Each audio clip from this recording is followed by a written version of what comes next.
Welcome to our curated chatter Friday feature. I'm Paige. And I'm Anna. And we're so excited to be virtually interviewing Alexandra Grounds today. Alexandra is an oil painter from Arizona who is currently studying at Columbia University and specializing in large-scale portraiture. Her works engage in the discussion of objectification, over-sexualization, and inequality. Alexandra's work is currently displayed at the World Trade Center and at multiple galleries nationally. This interview is especially exciting for us because we all studied together at Columbia, so we know Alexandra personally. Well, thank you so much for talking to us and for taking the time to do this. Thanks for having me. We're going to start with our curated chatter 3 questions, which are just 3 questions that we ask all of our guests. So to start us off, do you have a favorite museum? I do. Probably the Pompidou in Paris. They always just have the most amazing exhibitions, and I grew up going there with my mom, so that's so cute. I'd say that. It's closing soon, apparently, for renovations. Mm-hmm. Yeah. Pretty sad. Okay, now my favorite question. What's your coffee shop order? Iced almond milk latte, definitely. Love it. Afternoon pick-me-up. And then finally, do you have an earliest or like a favorite art memory that you can share with us? I do. I used to live on a ranch actually in southern Arizona near Mexico. And so when I was growing up, my mom would always put canvases out for us like at sunrise and would just paint with me pretty much every day of the summer. So that was kind of my first introduction into painting. So nice. Okay, so that's a perfect segue into our interview. When did you first start painting? I first started painting, when I was little, I did little paintings and stuff, but my first actual oil painting was sophomore year of high school. I went to boarding school and I took every art class there that I possibly could. And so I did my first large-scale painting my sophomore spring. Nice. And is oil your preferred medium, or have you experimented with others? Mediums both successfully or unsuccessfully?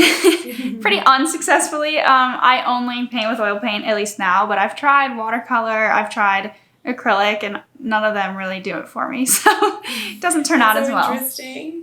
Yeah, I think oil paint dries really slowly, so for me, that really helps because you can take more time to blend and stuff like that. That's nice. You're so young and so successful already.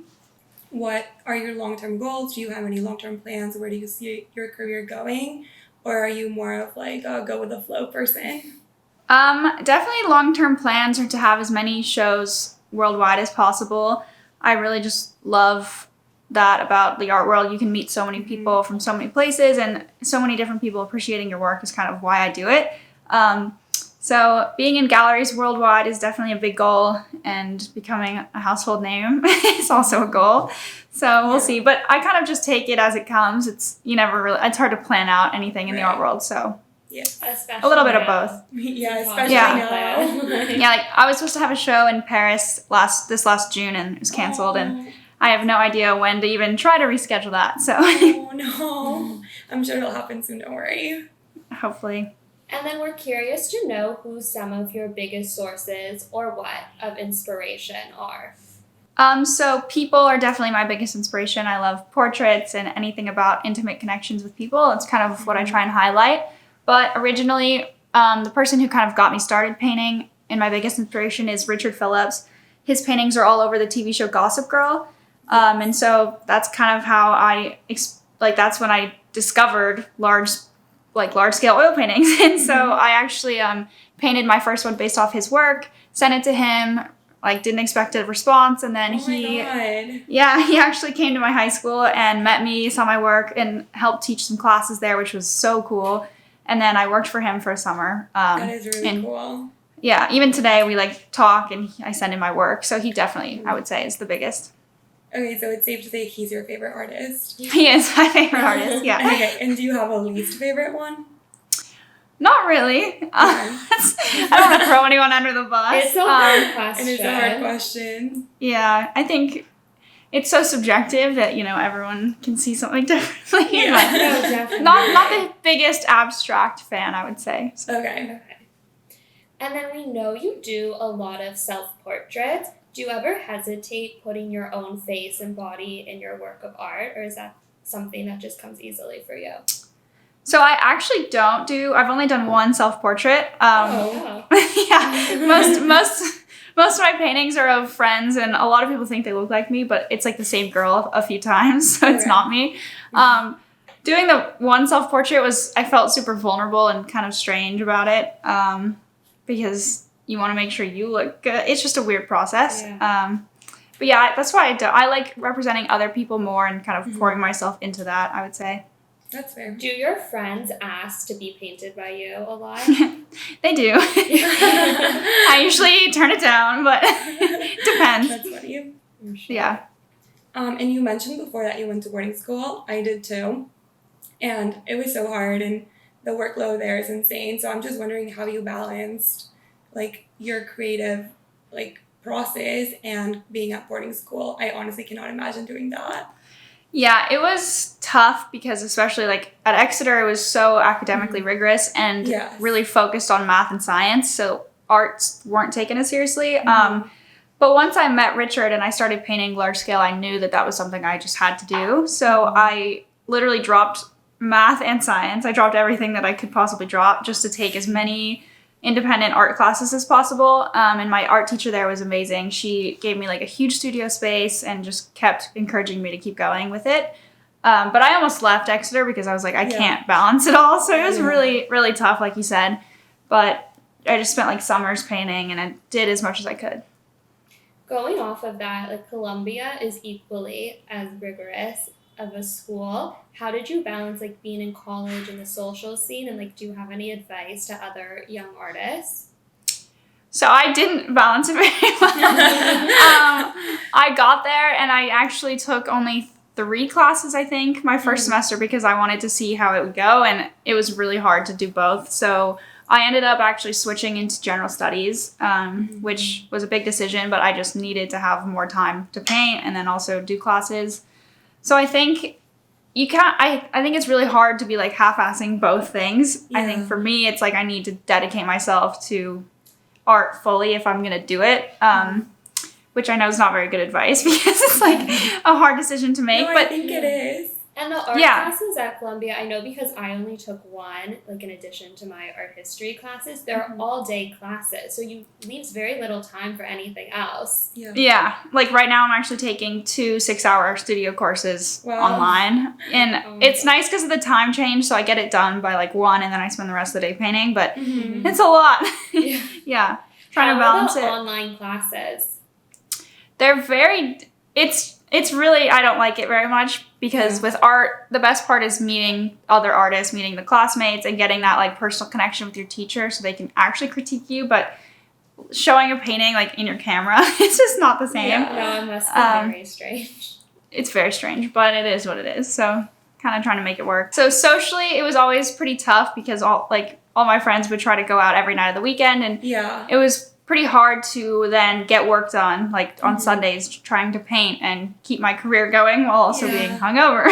So at some point I had to just kind of balance it and be like, okay, I'm going to just not go out one night, but I don't know. There's no right answer to that. It's different because Columbia is kind of similar to boarding school in the sense that a lot of people are like very math or like science based. So they're not very, it's not like very based in like the arts. But also because none of your friends were going through the same thing you were going through, so it must be hard, you know. But were you able to find a community of young artists or a group like that in New York? Not really, actually, which is kind of a bummer. I'm a little surprised. Well, so I found definitely a community of artists, but I wouldn't say young artists. Just because I was already spending so much time painting and going to college, it's like it's not. I mean, unless you're in grad school, it's not really the same. So I have found like a lot of artists around New York, which for me was a lot cooler. And I have like a few students I've met through the art program, which are amazing and talented, but mostly I would say like in Brooklyn or like different parts of New York. And was it hard leaving New York because obviously you're home right now?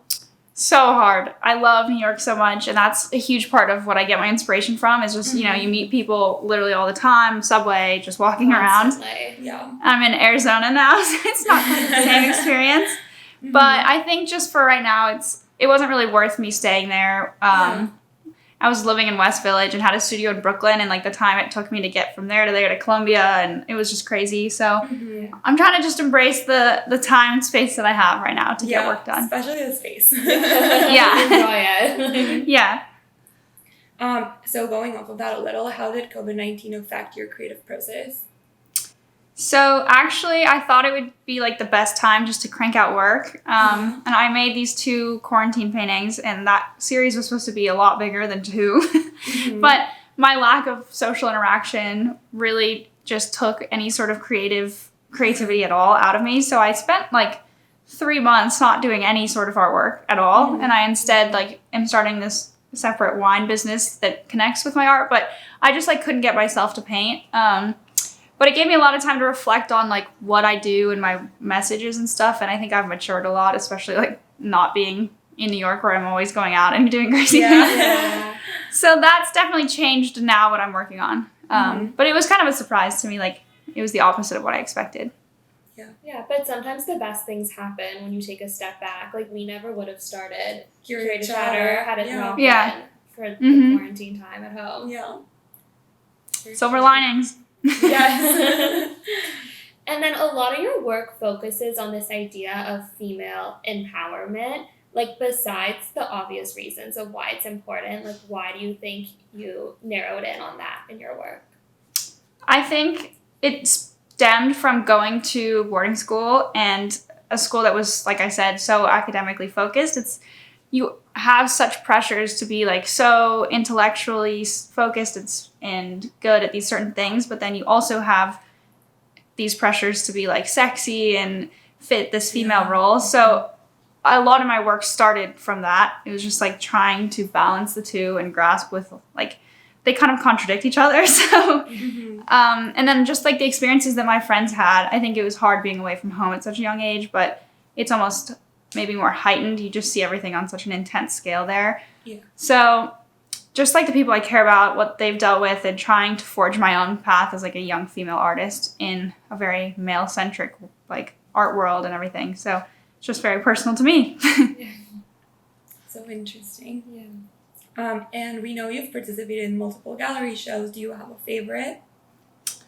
My favorite was actually the one I put on myself last fall. I just rented out this cool space in Soho and through this like huge just solo show, and it was so much fun. I had like way more people than I was expecting show up, and people from all over the city, and I'd never met any of them, and it was the coolest way to connect with people that I'd never met, and people from all over New York. It was called Delusions of the Wild. It was really fun. Yeah, like was there something that happened in the past that made you so determined to put on your own show? Because I can't imagine how much work that must have been for you. Ton of work. I think a lot of my paintings are kind of in conversation with one another. So I felt like when you're in a group show, of course you're surrounded by a lot of different artists, and that's a really cool experience in itself. But I wanted to have the experience for people to actually, I mean, my work is pretty large scale, and so a lot of people don't get to see that on Instagram or wherever they see it. Yeah. So I wanted to give people that chance to actually understand my work more and see how it all plays in together. So that really, I was just like, I need to do this. I'm going to do it.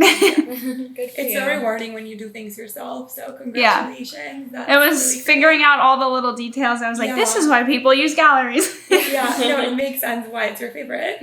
Yeah. Do you have any concerns, especially with everything going on right now, about where the art market is heading and like what a gallery show will look like in the near and far future? Yeah, I think literally right now during this time, it's getting a little bit separated in the sense that these really like wealthy collectors are still obviously buying art, and those high-end prices are still going up. But and then you have the low end of the market, the cheap art that people at home, like everyone can afford, so they're going to buy more stuff for their homes. But I think there's this big gap in the middle right now with all these galleries closing and not being able to like afford staying open. I think a lot of like the emerging artists in the middle ground, at least for a while, will be kind of lacking. But I think there will always be like room for them. So it'll come back. It's just going to take a while. And then in terms of future shows, most galleries are kind of figuring out how to put things online and figuring out new platforms of reaching younger people because they're the new buyer. So I think it's weird for my own work because it is so big and seeing it on a screen is like not the full experience. But I think it's gonna be a lot of that, like Instagram and these art selling platforms online. Yeah. And also you mentioned this briefly before, but you made 2 prints during quarantine as a project for Feeding America. Can you tell us more about that? How that came about? I wanted to create this quarantine series, not knowing what it would actually turn into. So I created the 2 paintings, and then, I mean, I don't think any of us knew where this was all going to end up, and it turned out to be pretty awful. We were like, 1 week of quarantine, okay. That's no, nice. So yeah, I just really wanted to figure out some way to actually like help. And as a painter, you know, I'm sitting there like touching a canvas all day. It doesn't seem very helpful. So I was like, how can I kind of donate or give back in some sort of way? So I also thought a lot of people wanted like a little piece of this time that they can remember it through. And I thought my prints would be a cool way of doing so. So I kind of combined the 2. And I just think like so many people without jobs, like Feeding America is a pretty huge cause that helps that. And these kids that don't go to school, that's like a huge source of their food every single day. So it was an important cause to me, and I just was like, might as well combine it. Yeah. And it worked out really well. I sold like $3,000 to $4,000 worth. That's amazing. Yeah. And then one thing we wanted to touch on was the impact of social media and how you use it to promote your work, and if you ever use it to sell some of your works. Yeah, so right now, since I'm not showing in any galleries, Instagram has kind of become my main platform. So I'm spending a lot of time just trying to figure out like what the best way to present my work is, how to expand my audience. I've done some Instagram lives with other artists, which is really cool. Like they live in other places in the world. It's really like kind of like this. Great way of connecting with people. And just kind of, I have sold some pieces through Instagram, which is amazing because you don't split half of it with a gallery, which is great. Yeah. But I don't know if that's how I'll continue to do it, but it's definitely for right now. It's kind of what I'm focused on. That's great. Do you have a project or you're working on right now that's coming out soon, or? I'm doing a RBG portrait at the moment, which is taking me a while, and then not really. Yeah, I always have like 3 or 4 paintings in the works, but they're not super connected, so it's not like a series or anything. Okay. Yeah. Do you find that like you work better when you are able to work on multiple pieces at once rather than focus all your time on one? I do, because I think when you work on something for so many hours, since I do a lot of detail, you really get burnt out, and I almost stop seeing like what the issues are with the piece. So I need to take a time apart from it, work on something different, and then come back, and it's kind of like a fresh set of eyes on the piece, and I'll be like, oh, obviously I can't believe I didn't see that. So yeah, I think, not too many things at once and I just get overwhelmed, but definitely at least 2. And going off of that, how long does it take you to complete one piece roughly? Or is it just like it depends on the piece? Depends on the size of the piece usually. Like my large scale stuff, some of them take me 3 months to make. Okay. But the smaller stuff I can probably get done within like a week or so. So interesting. Yeah. Well, I think that's it from us. But before we go, where can everyone follow you, and do you have anything else you want to plug? My Instagram is at Alexandra Grounds. My website, same thing, alexandragrounds.com. I'll have a wine company coming out soon, which will be exciting. Very exciting. Yes. Yeah, I'll keep you updated on that. Please do. Everyone follow. Yeah. Well, thank you so much for doing this. It was great, and it's great to talk to someone else who went to Columbia or is currently at Definitely. Almost done. Yeah. Yeah. Yeah, thank you guys so much for having me. Thank Thank you.